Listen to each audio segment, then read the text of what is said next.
Recently, the Trump administration has pushed the idea of redrawing the lines of congressional districts in several states. And we have continuing coverage. 21 Alive reporter Kara Porzuchek heard from some state leaders from Fort Wayne.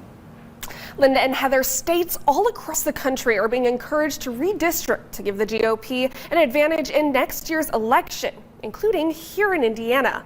State leaders are discussing the topic and even had 2 visits from Vice President J.D. Vance to talk through the subject.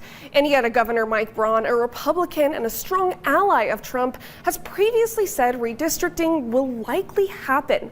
He hasn't called a special session yet, saying he wants to be sure lawmakers are behind a new map. Republicans hold a supermajority in both chambers, and that includes Indiana State Senator Liz Brown from Fort Wayne. Brown is a supporter of redistricting and believes it will help Hoosiers. To me, if our voice isn't being clearly represented in D.C., then that's a negative. And so I can only see positives from doing this. And when we don't have the right representation in D.C., that's going to hurt Hoosiers.